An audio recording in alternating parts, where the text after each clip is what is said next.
Olá, sejam muito bem-vindas e bem-vindos à quarta temporada do nosso podcast, do nosso programa de rádio, O Espírito do Evangelho. Aqui é Antônio Campos e, como vocês sabem, temos episódio novo a cada 15 dias. Quarta-feira sim, quarta-feira não. Para não perder nenhum episódio, inscreva-se em nosso canal no YouTube ou nos aplicativos de áudio como Spotify, Apple, Amazon Music, entre outros. Também fazemos o convite para vocês acompanharem o Espírito do Evangelho nas redes sociais. Estamos no Instagram, no Facebook e temos grupos no WhatsApp e no Telegram. Tá? Então fica aqui o convite, assim vocês não perdem nenhum episódio. No programa passado, analisamos aqui ao lado do colega Luiz Eduardo o seguinte tema palpitante: espírita não pode julgar? Será? Fizemos aqui uma análise, um debate sobre a questão do julgamento. Vimos que, na grande maioria das vezes, nós vamos querer julgar o outro, apontar as suas falhas, as suas imperfeições, mas nesse caso nós temos que tomar muito cuidado, porque primeiro nós precisamos olhar para as nossas imperfeições e modificá-las. Mas por outro lado, e aqui foi a pimentinha que eu coloquei aqui na nossa conversa com o Luiz Eduardo, julgar condutas que estejam prejudicando pessoas ou um grupo de pessoas, nesse caso, devemos sim julgar. Ficou curioso? Se você não ouviu, confira lá em nosso canal no YouTube ou nos aplicativos de áudio. E no programa de hoje, nós vamos refletir sobre ser humilde, ter humildade. E é uma virtude desafiadora, não? E a grande questão do nosso programa de hoje: por que é tão difícil ser humilde? Por quê?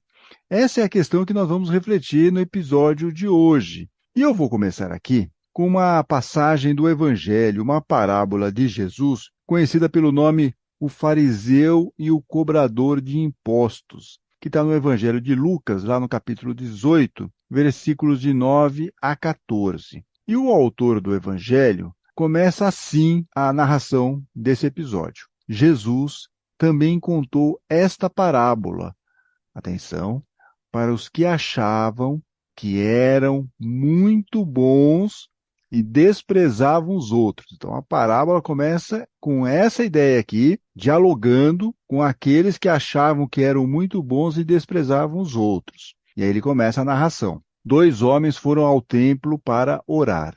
Um era fariseu, religioso da época, e o outro, um cobrador de impostos. E o cobrador de impostos, nós sabemos aqui, não era muito bem visto na época de Jesus, porque o cobrador de impostos normalmente era um judeu que cobrava impostos de judeus, e esse recolhimento desse imposto ele entregava para os romanos. Então havia aí uma situação complicada para os cobradores de impostos que não eram bem vistos pela sociedade na época.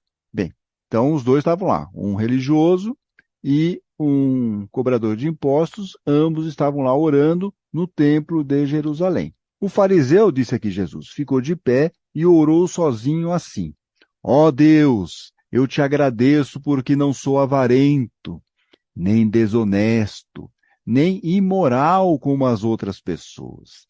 Agradeço-te também porque não sou como este cobrador de impostos. Jejuo 2 vezes por semana e te dou a 10ª parte de tudo que eu ganho, que é o famoso dízimo. Bem, Jesus continua. Mas o cobrador de impostos ficou de longe e nem levantava o rosto para o céu. Batia no peito e dizia: Ó Deus, tem pena de mim, pois sou pecador. E Jesus terminou dizendo: Eu afirmo a vocês que foi este homem, e não o outro, ou seja, o fariseu, que voltou para casa em paz com Deus. Porque quem se engrandece será humilhado, e quem se humilha será engrandecido. Agora vamos recordar como o Lucas iniciou aqui a contar essa parábola, né? Como ele começou a contar a parábola. A história era para os que achavam que eram muito bons e desprezavam os outros.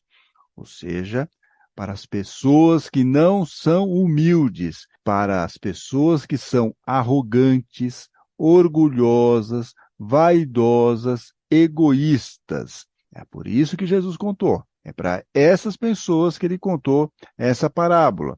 Para as pessoas que são arrogantes, orgulhosas, vaidosas, egoístas e os outros sentimentos que estão aí próximos desses também, né? A gente só contou alguns, mas tem outros tantos. Então, humildade é o que Jesus está pedindo para as pessoas. Serem menos arrogantes, serem menos orgulhosas, serem menos vaidosas, serem menos egoístas.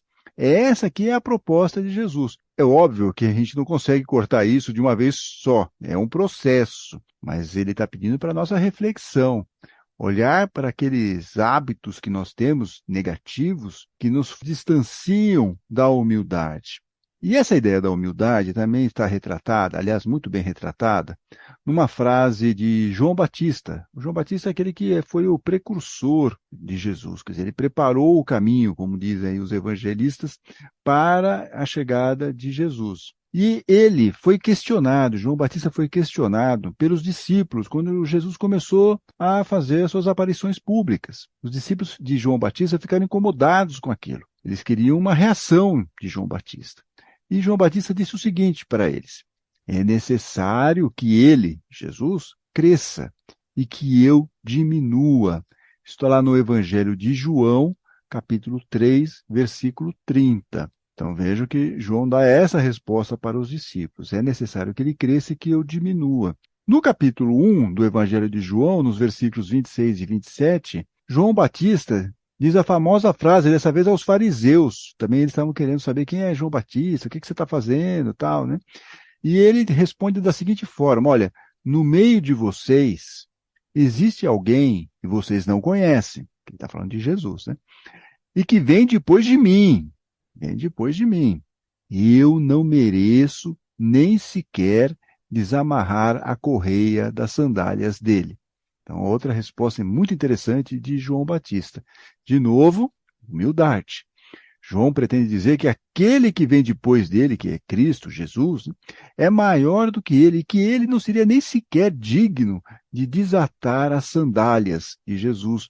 E diga-se, nota-se também, que quem costumava desamarrar ou desatar as sandálias, normalmente eram os servos. Então, João Batista está se colocando até numa posição ainda mais abaixo, inclusive dos servos, no caso, para desatar aí as sandálias de Jesus. Por isso que vale a pena até dar uma olhadinha também lá no dicionário Wise, para a gente ainda acertar mais aqui essa questão sobre a humildade e entender a qualidade de humilde. O que é ser humilde? Qual é essa qualidade de ser humilde? E lá no dicionário Wise vai dizer o seguinte, olha, é uma virtude caracterizada pela consciência das próprias limitações, modéstia, simplicidade. Então, no caso aqui de João Batista, ele tinha consciência de suas próprias limitações. Ele sabe, ele não era o Messias e que ele estava lá para uma missão. E Jesus era o principal. Por isso, então, que ele fala que é necessário que eu diminua para que Jesus cresça. Mas e nos dias de hoje, hein? Nós encontramos mais pessoas com o comportamento do fariseu, que se dizia bom, correto, perfeito, gostava de se mostrar como superior, né? E ainda mais ao se comparar lá com o cobrador de impostos. Ou nós temos mais pessoas como João Batista, que sabe a sua real dimensão, o seu papel, sabe que não precisam ficar se pavoneando, não precisam fazer um marketing pessoal. Ele conhece os seus limites, sabe trabalhar da ideia da simplicidade e da humildade. Normalmente, respondendo aqui essa questão, né, nós estamos mais cercados por pessoas que gostam de mostrar que sabem tudo, são mais espertas, mais inteligentes, mais descoladas e, principalmente, gostam de mostrar que são superiores às outras pessoas. Veja, e isso, quando a gente olha para o outro, a gente consegue identificar. Mas eu também quero fazer uma outra provocação aqui. Será que eu também não tenho essa questão aqui? Será que eu também não gosto de mostrar que eu sei tudo? Que eu sou mais esperto? Que eu sou mais inteligente? Que eu sou mais descolado do que os outros? Será? É uma reflexão. A gente olha muito para o outro, mas nós também temos que olhar para nós. Aliás, é importante a gente olhar primeiro para nós, né? Inclusive, nós falamos no programa passado sobre o julgamento. Você aponta um dedo para uma pessoa, três estão voltados para você. A gente aponta o cisco do outro, mas tem três aqui dedos apontados para nós, que é a tal da trave. Você tem que olhar primeiro para a sua trave no seu olho. É importante a gente fazer essa colocação também para nós. Como é que eu estou me comportando? Os discípulos de João Batista, porque a gente vive nesse mundo também, sempre sofrendo muitas influências, e os discípulos de João Batista queriam que seu mestre reagisse ao aparecimento de Jesus. Quantas pessoas também não querem que a gente se mostre com muito mais capacidade do que realmente a gente tem? E tem isso, né? Você acaba sendo meio que influenciado pelo meio. É mais ou menos como se os discípulos dissessem a João Batista: você não vai fazer nada? Você vai aceitar que essa pessoa aí, Jesus, supere você? Às vezes acontece isso. No meio ambiente onde nós estamos, se coloca de uma forma que nós não podemos aceitar determinadas posições, situações, porque isso nos rebaixaria. E os discípulos de João Batista estão meio que fazendo isso com João Batista, provocando João Batista para que ele reagisse. No entanto, João Batista, aqui para a gente é a grande lição, né? Se manteve firme, apesar dos protestos, e se mostrou o quê? Ser uma pessoa humilde. E nesse mundo altamente competitivo, esse tipo de comportamento, vamos dizer assim, mais agressivo, né? Arrogante, orgulhoso, egoísta, é meio que estimulado em nossa sociedade. Por isso que é tão difícil conseguir ter humildade em nossos gestos, em nosso comportamento. Tanto que, se vocês forem falar em ser humilde para essas pessoas orgulhosas, o que vocês acham que vai acontecer?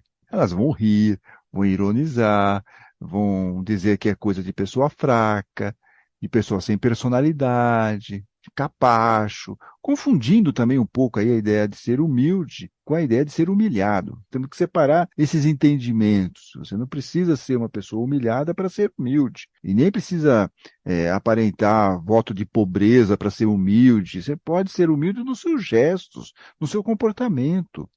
Nada disso diz que você vai ser uma pessoa humilhada, mas você vai se colocar de uma forma diferente, não de uma forma arrogante, de uma forma pretensiosa, de uma forma egoísta. Nada disso. E ainda no Novo Testamento, há uma frase na primeira carta de Pedro que é ótima, ótima, gente, ótima para o nosso entendimento aqui. Diz lá no capítulo 5, versículo 5, lá na primeira carta de Pedro: sejam todos humildes, uns para com os outros, porque Deus se opõe aos orgulhosos, mas concede graça, ou seja, é bondoso aos humildes, concede graça aos humildes, é bondoso com os humildes. Então, olha só que interessante, sejamos todos humildes, uns para com os outros, porque Deus se opõe, Deus é contrário aos orgulhosos, mas ele é bondoso com os humildes, está lá na primeira carta de Pedro. Então, olha que boa síntese para a nossa reflexão. Assim. Vamos agora para a doutrina espírita, para a gente reforçar ainda mais esse conceito. Porque não é por acaso que os espíritos de luz disseram para Allan Kardec, lá no livro dos Espíritos, que a humildade e a caridade, elas são ótimos antídotos contra o orgulho, contra a arrogância, contra o egoísmo, contra a vaidade. Olha só que maravilha isso. Mas você pode me dizer, assim, né, a partir desse momento aqui, que tudo isso é muito bonito. Tudo isso é lindo, Antônio. Nossa, eu estou emocionado com tudo isso que você está dizendo, mas é impraticável nesse mundo que nós vivemos. Eu reconheço, a gente tem que reconhecer. Nós estamos nesse mundo aqui de provas e expiações. Então, tudo que a gente tenta fazer para sermos pessoas melhores, espíritos mais evoluídos, é desafiador, pacas, né? É muito desafiador. Mas não é que a gente não consiga fazer. Talvez a gente não consiga resolver tudo, todas as nossas imperfeições morais, ou pelo menos escolher uma e resolver nessa encarnação. Talvez não dê. Talvez seja uma proposta muito assim, exagerada ou muito pretensiosa da nossa parte. Mas pelo menos nós podemos começar a controlar aqueles momentos em que o nosso orgulho, o nosso egoísmo, como no caso lá do fariseu, estava completamente descontrolado. A gente tem condições de fazer isso. Colocar um freio, opa, para, eu estou passando dos limites. Para, isso não está errado. Jesus já me deu essa informação, os espíritos de luz já me deram essa informação. Eu tenho que colocar um freio nisso. Então, a partir desse momento, a gente consegue, com muito esforço, com muito discernimento, vigiando aqui as nossas atitudes, os nossos pensamentos, nós vamos conseguir dar uma segurada nesses impulsos mais egoístas e mais orgulhosos e mais prepotentes que nos afastam dessa ideia de sermos mansos, pacíficos, humildes, como Jesus nos pedia. E humildes aqui, de verdade. Não aparentar ser bonzinho, ser humilde, né? Não, ser humilde de verdade. Então, é assim que nós vamos lutar contra a nossa imperfeição. Cabe a nós fazer o quê? Se está percebendo que está agindo de uma forma negativa, qual que é o antídoto? Nós já vimos. Nós vamos trabalhar aqui com a caridade, que vai nos levar à humildade.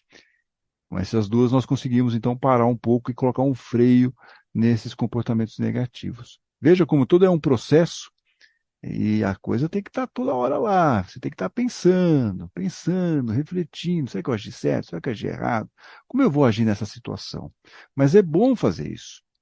Pode dar um certo trabalho, mas é o jeito que a gente vai conseguir encontrar para disciplinar e fazer uma coisa que Paulo fala lá na carta aos Efésios.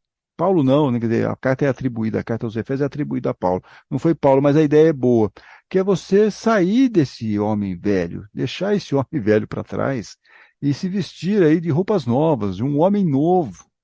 E para isso você tem que fazer todo esse processo. É um processo lento, gradual, mas que vai nos aproximar cada vez mais desses ensinamentos de Jesus, da doutrina espírita, para sermos pessoas melhores, espíritos mais evoluídos.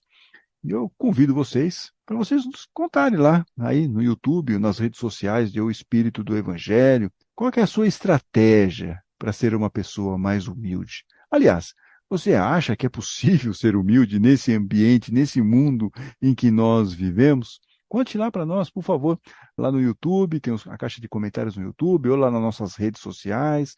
Nós estamos no Instagram, no Facebook, no Twitter, que agora parece que mudou de nome, é X ou X, se a gente for falar aí numa pronúncia em inglês, não importa, nós estamos lá. Eu gostaria muito de ouvir o comentário de vocês. E daqui a 15 dias, voltamos com um programa novo, e será um tema palpitante e um tema palpitante surpresa. Daqui a 15 dias, vocês vão descobrir qual é esse tema palpitante. Fiquem bem, fiquem com Deus.